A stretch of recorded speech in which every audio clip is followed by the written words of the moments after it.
இது நம்ம இன்னைக்கு யாரை பற்றி பார்க்க போகிறோம், எந்த இடத்துல பார்க்க போகிறோம் அப்படின்னா, எசேக்கியேல் புஸ்தகம் 14ஆம் அதிகாரத்தில் ஆண்டவர் ஒரு காரியத்தை சொல்கிறார். அதுவும் குறிப்பாக 12வது வசனத்திலிருந்து அந்த 14வது அதிகாரம் 23வது வசனம் வரைக்கும் ஆண்டவர் ரொம்ப வசனப்பட்டு கோபப்பட்டு ஒரு காரியத்தை சொல்கிறார். அந்த 11வது வசனம் வரைக்கும் அந்த இஸ்ரவேல் வம்சத்தாருடைய பாவங்களை குறித்து அநேக காரியங்களை சொல்லிக்கிட்டே வர்றார். இப்போ அது 12வது வசனத்துலேருந்து அவர் என்ன சொல்கிறார் அப்படின்னு கேட்டால் 3 புருஷருடைய பேரை சொல்கிறார். அதாவது 14வது வசனம், நோவா, தானியேல், யோபு ஆகிய 3 புருஷரும் அது நடுவில் இருந்தாலும் அவர்கள் தங்கள் நீதியினால் தங்கள் ஆத்துமாக்களை மாத்திரம் தப்புவிப்பார்கள் என்று கர்த்தராகிய ஆண்டவர் சொல்லுகிறார். இந்த வசனத்தை நீங்கள் பார்த்தீங்கன்னா 3 பேரை சொல்கிறாரு. நோவா, தானியேல், யோபு, இந்த 3த்தையும் சொல்கிறார். இந்த 3 பேரையும் ஏன் சொல்கிறாரு அப்படின்னு சொன்னால், மிக முக்கியமாக இந்த 3 பேருடைய காரியங்களை கவனிங்க. இது யாருமே இஸ்ரவேலுக்குள்ளே உள்ளவங்க இல்லை. என்ன சொல்ல வரீங்க அப்படின்னு கேட்டிங்கன்னா, யோபு கிழக்கத்திய புத்திரர், நோவா அரராத் மலையிலையும் அந்த பக்கத்துலையும் குடியிருந்தவர், அவர் கானானுக்குள்ளே இருந்தவர்னு சொல்லப்படலை. அடுத்தபடியாக தானியேல் இஸ்ரவேலுக்குள்ளே இருந்தாலும் அவர் அடிமைக்கு போன பிறகு தான் நமக்கு அவரை பற்றி வருது. தானியேல் 1ஆம் அதிகாரமே அவர் அடிமைத்தனத்துக்குள்ளே பாபிலோனுக்கு போன பிறகு தான் ஆரம்பிக்குது. ஸோ இது 3மே ஒரு வகையில் பார்த்தீங்கன்னா புறஜாதியார் மத்தியில் நடக்கிறதான சம்பவம். ஏன் சொல்கிறேன்னா, யோபு கிழக்கத்திய புத்திரரில் அப்படின்னு சொல்லப்பட்டிருக்கிறது. நோவா நமக்கு அப்போ தேசங்களே பிரிக்கப்படலை, கானான் தேசம் வாக்குத்தத்தம் பண்ணப்படலை, எதுவுமே இல்லை. நோவாவுடைய பேழை எங்கே இறங்குச்சுன்னா அரராத் மலை மேலே இறங்குச்சு. அந்த அரராத் மலை என்பது இன்றளவும் துருக்கி பக்கத்தில் இருக்கிறதாக சொல்லப்படுகிறது. ஒவ்வொருத்தரும் ஒவ்வொரு விதமான காரியங்கள் சொல்லிக்கிட்டு இருக்கிறாங்க. ஸோ இப்போ இந்த 3 புருஷரை ஏன் நமக்கு சொல்கிறாரு, மென்ஷன் பண்ணி சொல்கிறாரு அப்படின்னு கேட்டிங்கன்னா, இந்த 3 புருஷருக்குள்ளேயும் ஒரு ஒத்துமை இருக்குது. பாருங்கள், என்ன ஒத்துமை இருக்குது? நோவா காலத்திலையும் ஒரு அழிவு இருக்கிறது. இந்த அழிவு உலகளாவிய அழிவு, சரியா? தானியேல் காலத்தில் தேசம் தன்னுடைய பர்டிகுலராக அவருடைய தேசம், அவருடைய தேவாலயம் எல்லாம் அழிக்கப்பட்டது. இப்போ யோபு அவருடைய குடும்பம் அழிக்கப்பட்டது. பர்டிகுலராக அவர் தேசம் அழியல, அவருடைய இந்த உலக அழியல, தேசம் அழியல, தேவாலயம் அழியல, பர்டிகுலராக அவர் குடும்பம் அழியுது. இப்போ இந்த 3 பேரையும் நீங்கள் சேர்த்தீங்கன்னு வச்சுக்கோங்களேன். ஃபர்ஸ்ட் என் குடும்பம், 2வது என் தேசமும் என் தேவாலயமும், 3வது முழு உலகமும். இவங்க 3 பேருமே ஒரு அழிவோடு கூட சம்மந்தப்பட்டவங்க. ஏன்னா நேபுகாத்நேச்சார் தேவாலயத்தை இடித்து தீக்கரையாக்கி விட்டுட்டு தேசத்தை வனாந்தரமாக்கி தான் தானியேலை சங்கிலியில் கூட்டிகிட்டு வர்றாரு. யோபு காலத்தில் ஒரே நாளில் அவருடைய குடும்பம், பிள்ளைகள் எல்லாம் மரித்து போனார்கள். அதற்கு பிறகு நோவா காலத்தில். ஸோ இந்த 3 காரியங்களையும் நீங்கள் நல்லா கவனிச்சு பாருங்கள். ஆனால் இந்த 3ல் ஒரு விஷயம் இருக்குது. என்ன விஷயம் இருக்குது? நோவா காலத்தில் தேசம் எப்படி, உலகம் எப்படி இருந்ததுன்னா சீர்கெடும் கொடுமையுமாய் இருந்தது. தானியேல் காலத்தில் தேசம் எப்படி இருந்தது, அதாவது தேவன் அழிக்கிறதுக்கான தேசம் எப்படி இருந்தது அப்படின்னு பார்த்தீங்கன்னு சொன்னால், தேசமானது அக்கிரமத்தில் மிகுந்து இருந்தது. அவருடைய தேவாலயத்தில் அக்கிரமம் காணப்பட்டது, அருவருப்புகள் காணப்பட்டது. ஆனால் யோபுவை பொறுத்த வரைக்கும் தனிப்பட்ட வாழ்க்கையில் யோபுவை பார்த்தீங்கன்னா அவர் உத்தமனும் சன்மார்க்கனும் நீதிமானமாக இருந்தார். ஆனால் அவர் குடும்பத்தில் தான் அழிவு வந்தது. அவருக்கு எந்த அழிவும் வரல, அவருக்கு சரீரத்தில் பாதிப்பு வந்துச்சு. ஆனாலும் இது எல்லாம் திருப்பி கொடுக்கப்பட்டது, அது வேற விஷயம். இது சோதனைக்கு நேராக கடந்து போகப்பட்டது. இப்போ இந்த 3 புருஷர் நடுவில் இருந்தாலும் அவர்கள் ஆத்மாவை மாத்திரம் அவர்கள் தப்புவிப்பார்கள் அப்படின்னு ஆண்டவர் சொல்றார். ஏன் இவ்வளவு கோபம் கர்த்தருக்கு? பல நேரங்களில் இந்த அதிகாரத்தில் அவர் என்ன சொல்ல வர்றாரு, அடுத்து என்ன சொல்றாருன்னு கேட்டீங்கன்னா, அவர்கள் குமாரரும் குமாரத்திகளையும் தப்புவிக்க மாட்டார்கள்னு இருக்கு 16வது வசனத்தில். திருப்பி சொல்லிட்டே இருக்கிறாரு. அவங்க 3 பேருடைய உயிர் மட்டும்தான் கிடைக்கும், அவங்க குமாரர் குமாரத்திகள் உயிர் கூட கிடைக்காது அப்படின்னு சொல்றாரு. இன்னைக்கு தேசத்தில் நிறைய பேருக்கு ஒரு கேள்வி, ஒரு சிலர்லாம் என்னை ரொம்ப கேட்ட ஒரு கேள்வி என்னன்னு சொன்னால், பிரதர், இந்த மாதிரி நாங்கள் எவ்வளவோ ஜெபம் பண்ணுறோம், ஆனாலும் எங்கள் ஜெபத்திற்கு பதில் இல்லை. இந்த கொள்ளை நோய்க்கு 2வது அலை 3வது அலை எல்லாம் சொல்கிறாங்க, ஆனாலும் ஜெபம் பண்ணியும் எங்களுக்கு அதுக்கு ஒரு பதில் இல்லை. அழுது பார்த்துட்டோம், கெஞ்சி பார்த்துட்டோம், கர்த்தர் மனமிறங்குற மாதிரியே தெரியல. இந்த அதிகாரத்தை எனக்கு வாசிக்கும் போது இந்த இடத்துல ஆண்டவர் எதை பற்றி சொல்கிறாரு? தேசத்தினுடைய பாவம். மனுபுத்திரனே, ஒரு தேசம் எனக்கு விரோதமாய் துரோகம் பண்ணி கொண்டே இருந்து பாவம் செய்தால் நான் அதற்கு விரோதமாய் என் கையை நீட்டி தேவனுக்கு துரோகம் பண்ணி தேவனுக்கு விரோதமாக பாவம் செய்தால், ஒரு காலத்தில் இந்த முழு பூமியும் கொடுமையினால் நிறைந்து தேவனுக்கு துரோகம் செய்து பாவம் செய்தது. அதை வாஷ் பண்ணிட்டார் மொத்தம். இந்த நோவா காலத்தில் கொடுமையில் நிறைந்திருந்த காலத்திலையா இருக்கட்டும், இஸ்ரவேல் காலமாக இருக்கட்டும், அல்லது யோபினுடைய காலமாக இருக்கட்டும். இந்த ரெண்டும் இது கொஞ்சம் டிஃப்ரெண்ட். இது குடும்பம், இது ரெண்டும் தேசம், உலகம், 3 பார்ட். ஆனால் வசனம் சொல்லுது அவர்கள் ஆத்துமாக்களை மாத்திரம் அவர்கள் தப்புவிப்பார்கள் என்று சொல்லி.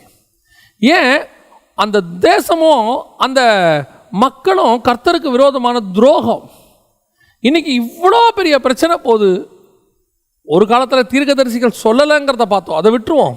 இன்னைக்கு அழுகுறோம், கதறோம். ஆனாலும் கூட இன்னும் நமக்கு ஒரு முடிவு, சரியான முடிவு வரவில்லை, பூரண முடிவு வரவே இல்லை. நான் இப்பவும் சொல்லுவேன், கர்த்தருடைய கோபம் முழுவதுமாக ஆறிவிட்டதா அப்படிங்கிறத நம்ம இன்னும் உணர முடியல. இன்னும் பல தேசங்களில் 4வது அலை போயிட்டு இருக்குன்னு சொல்கிறாங்க. அப்படி இருக்கும்போது தேவன் ஏன் நம்முடைய ஜெபங்களுக்கு பதில் தர மாட்டேங்கிறார் அப்படின்னு சொன்னால், இந்த கடைசி காலத்தில் கர்த்தருக்கு விரோதமாக பல தேசங்கள் துரோகம். நான் ஆரம்பத்திலே சொல்லுவேன், கர்த்தர் அருவருக்கிற அழிவை உடனே கொடுக்கக்கூடிய பாவங்களில் ஒன்று ஓரின சேர்க்கை. இந்த கடைசி காலத்தில் இந்த ஓரின சேர்க்கையும் அருவருப்பான பாவங்களும் தவறான உறவுகளுக்கு அங்கீகாரமும், விபச்சாரத்திற்கு அரசாங்க ரீதியான அங்கீகாரமும், எதெல்லாம் பாவம் நம்ம சொன்னமோ அது எல்லாத்துக்கும் அரசாங்க ரீதியான அங்கீகாரம்.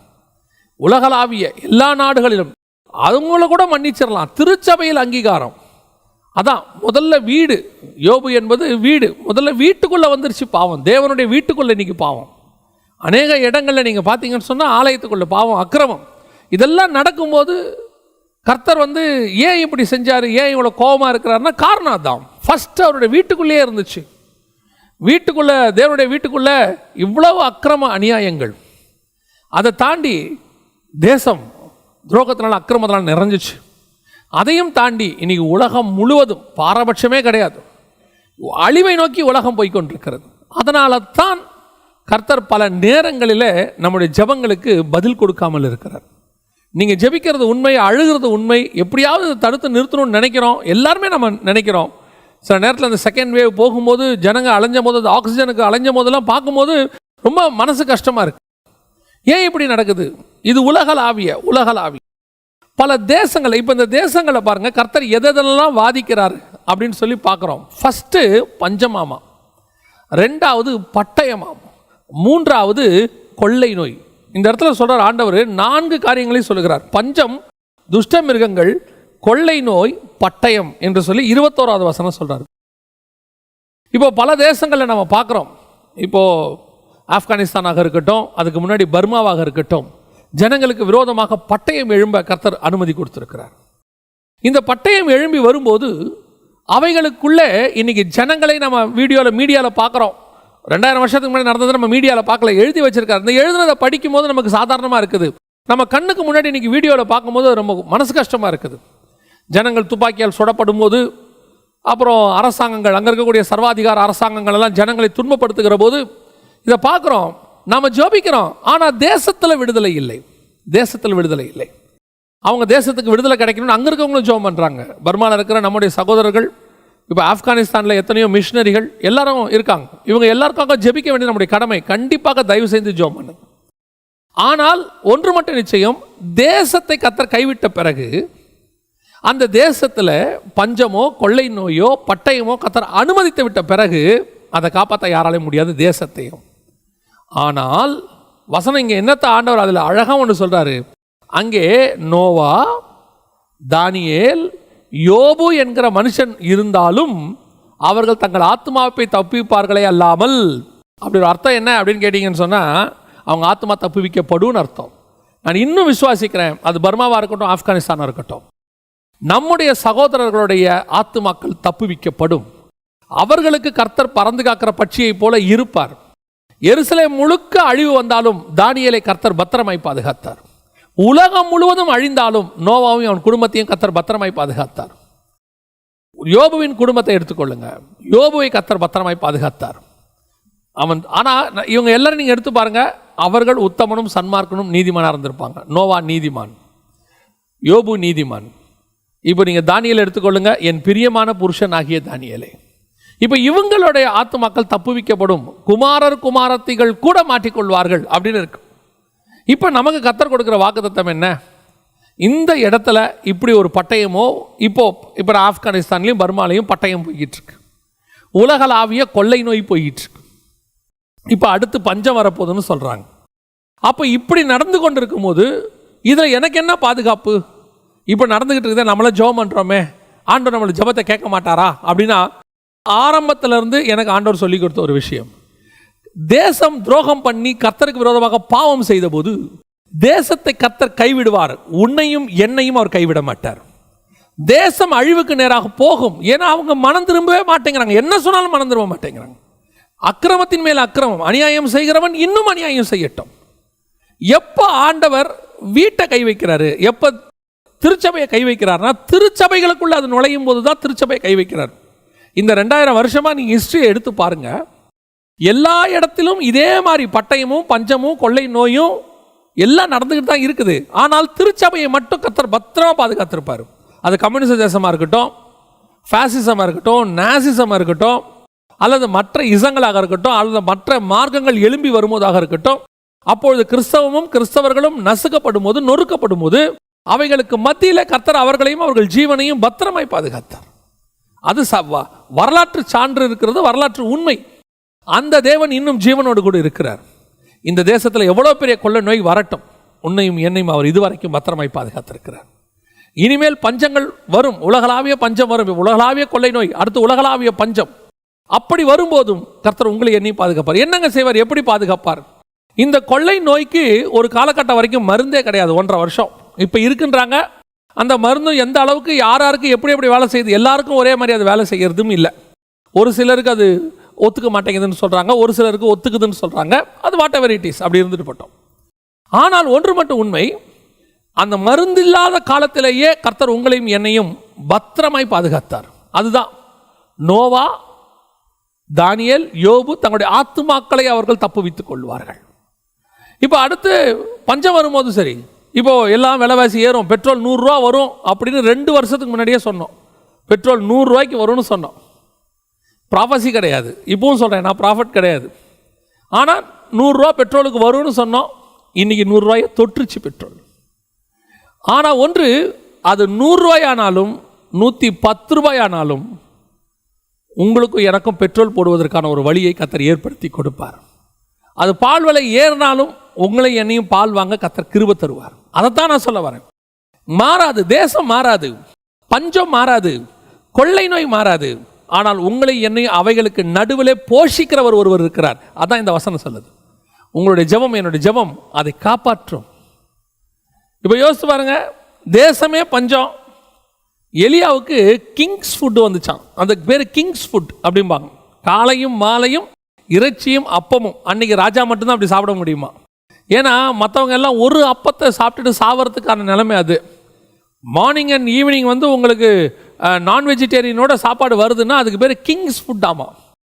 அப்போது அவ்வளோ பஞ்சத்திலையும் கர்த்தர் கிங்ஸ் ஃபுட்டை கொடுத்து ஆசீர்வதித்தார். இப்போ நீங்கள் யோசித்து பாருங்கள், இவ்வளோ பெரிய கொடுமை, லாக்டவுன் இவ்வளோ நடந்திருக்குது, கர்த்தர் உங்களை என்னையும் கை விட்டாரா? ஏதோ ஒரு விதத்தில், ஏதோ ஒரு காக்கா, ஏதோ ஒரு ரூபத்தில் கர்த்தர் உங்களை என்னையும் காப்பாற்றி தான் இருக்கிறார். அதான் எப்பவும் சொல்லுவேன். நாங்கள்லாம் வந்து சபை கிடையாது, சபை இருக்கிறவங்களுக்கும் அதான் நிலைமை. எங்களுக்கு ரெகுலராக ஏதாவது சர்ச்சில் கூப்பிட்டு மீட்டிங் கொடுத்தா தான் எங்களுக்கு மீட்டிங், இல்லைனா எங்களுக்கு மீட்டிங்னு ஒன்று கிடையாது. நாங்களாக போய் தான் எங்கேயாவது சுவிசேஷன் சொல்லணும். அப்படி இருக்கக்கூடிய எங்களையே கர்த்தர் பத்திரமாய் காப்பாற்றி இருக்கிறார், பத்திரமாய் கர்த்தர் போஷித்து இருக்கிறார், உள்ளங்கையில் வரைந்து வைத்திருக்கிறார். இந்த தேவன் உங்களையும் போஷிப்பார். இந்த பஞ்சத்துக்கு பிறகு பட்டயம் வரும். இப்போ பர்மாவில் போயிட்டுருக்கு, ஆப்கானிஸ்தானில் போயிட்டுருக்கு, உலகளாவிய 3rd வேர்ல்டு வார் வரும். அப்பொழுது ஜனங்கள் கொள்ளை கொள்ளையாக சாகிறதுக்கு வாய்ப்பு இருக்கிறது. இப்போவே கிளைமேட் கண்டிஷனை பற்றி சொல்கிறாங்க, குளோபல் வார்மிங், பருவநிலை மாற்றம். இதன் விளைவாக 1.5 டிகிரி செல்சியஸ் இன்க்ரீஸ் ஆக போதுன்னு 3000 பக்கத்தில் உங்களுக்கு கொடுத்துட்டாங்க. நம்மளுமே அதை பற்றின ரெட் அலர்ட்னு ஒரு வீடியோ போட்டிருக்கிறோம். இது எல்லாத்தையும் நீங்கள் தாண்டி பாருங்கள், ஜனங்கள் எல்லாம் பாதிக்கப்பட்டு ஆப்கானிஸ்தானில் நீங்கள் பார்த்துருப்பீங்கன்னு நினைக்கிறேன். ஜனங்க தப்பிக்கிறதுக்கு பறக்கிற ஃப்ளைட்டில் ஏறுறாங்க, தொத்திக்கிட்டு போகிறாங்க, டவுன் பஸ்ஸில் போகிற மாதிரி, அங்கேருந்து கீழே விழுறாங்க. பார்க்கவே கொடுமையாக இருக்குது எல்லாமே. ஆனால் அவைகளுக்கு நடுவிலையும் தேவ பிள்ளைகளை கர்த்தர் பத்திரமாய் பாதுகாக்க வல்லமை உள்ளவராக இருக்கிறார். உங்களுக்கும் எனக்கும் இன்னைக்கு காலை வேளையில் கர்த்தர் கொடுக்கறதான மிகப்பெரிய வாக்குத்தத்தம் என்ன தெரியுமா? நாம் இந்த உலகத்தில் இருக்கிற இப்போ இந்த கடைசி காலம் இருக்கிறது, இது ஆஸ்திகளையும் சொத்துக்களையும் சேர்த்து அடுத்த தலைமுறைக்கு சேர்த்து வைக்கக்கூடிய காலகட்டத்தில் இல்லை. நம்முடைய ஆத்துமாக்களை தப்புவித்துக் கொள்ளுகிற காலம் இது. ஆனால் உங்களையும் என்னையும் அவர் பத்திரமாய் பாதுகாப்பார். இது அவர் வாக்குத்தத்தமாகவே சொல்கிறார். அந்த தேசம் பயங்கரமான அக்கிரமத்தில் போனோம், 4 வகையான அழிவில் போனாலும் இந்த 3 வகையான மனுஷங்களை பத்திரமா பாதுகாப்பார். நோவா என்கிற தேவனோடு சஞ்சரிக்கிற மனுஷனையும், பிரியமான புருஷனாகிய தானியேலையும், நீதிமானாகிய யோபுவையும் பாதுகாத்த தேவன் உங்களையும் என்னையும் பாதுகாக்க வல்லமையுள்ளவராக இருக்கிறார். நம்ம ஜெபம் பண்ணலாமா? Don't worry, God is be with you always. அவர் உங்களை பத்திரமாய் பாதுகாப்பார். சர்வ வல்லமையுள்ள எங்கள் தகப்பனே, இந்த தேசம் மாத்திரமல்ல, வீடு மாத்திரமல்ல, உலகளாவிய எவ்வளோ பெரிய கலாமிட்டிஸ் ஆண்டவர், எவ்வளோ பெரியதான காரியங்கள் நடந்தாலும், அது எவ்வளோ பெரிய இயற்கை பேரழிவுகள் சீற்றங்கள் நடந்தாலும், கொள்ளை நோய்கள் எங்கள் வாசல் வரைக்கும் வந்தாலும், பக்கத்திலும் வலது பக்கத்திலும் வந்தாலும், ஆண்டவரே பட்டயம் எங்களுடைய வீட்டு வாசல் வரைக்கும் வந்து விட்டு போனாலும், தேவனாகிய கர்த்தர் பகலில் பருக்கும் அம்பிற்கும் இருவில் நடமாடும் கொள்ளை நோய்க்கும் பக்கத்தில் 1000 பேரும் என் வலது பக்கத்தில் 10,000 பேர் விழுந்தாலும் அது என்னை அணுகாது என்று சொல்லி எங்களை பத்திரமாய் பாதுகாக்கிற தேவனாக இருக்கிறேன். இம்மட்டும் நடத்தினவர் இனிமேலும் நடத்த வல்லமை உள்ளவராக இருக்கிறேன். ஆண்டவரே, தேசம் பஞ்சத்தில் இருந்தாலும் நீர் எங்களுக்கு கிங்ஸ் ஃபுட்டை கொடுத்து நீர் ஆசீர்வதிக்க வல்லமை உள்ளவராக இருக்கிறேன். இம்மட்டும் நடத்தின இம்மானுவேலர் இனிமேலும் நடத்த வல்லமை உள்ளவராக இருக்கிறேன். ஆண்டவரே, எங்கள் வீடு ஒவ்வொருத்தருடைய வீடுகளுக்குள்ளேயும் நோவாவும் யோபுவும் தானியேலும் உண்டு. ஆண்டவரே, ஒவ்வொரு நீதிமான்கள் உள்ளே இருக்கிறாங்க. இயேசுவின் இரத்தத்தாலே கழுவப்பட்ட அத்தனை பேரும் நீதிமான்களாக இருக்கிறார்கள். இந்த நீதிமான்களாகிய தேவனுடைய பிள்ளைகளாகிய ஒவ்வொருத்தரையும் நீர் வேலி அடைத்து பாதுகாத்திருக்கிற தயவுக்காய் ஸ்தோத்திரம். இனியும் பாதுகாக்க போகிற தயவுக்காக உமக்கு நன்றி. மகிமையுள்ள கரத்தில் ஒப்பு கொடுக்கிறோம். காலை வேளையில் கேட்டுக்கொண்டிருக்கிற ஜெபித்து கொண்டிருக்கிற ஒவ்வொருத்தரையும் இயேசுவின் நாமத்தில் ஆசீர்வதிக்கிறோம். இந்த ஆசீர்வாதம் அவர்கள் மேல் தங்கி இருப்பதாக எங்கள் ஆண்டவர் இயேசுவின் நாமத்தில் பிதாவே.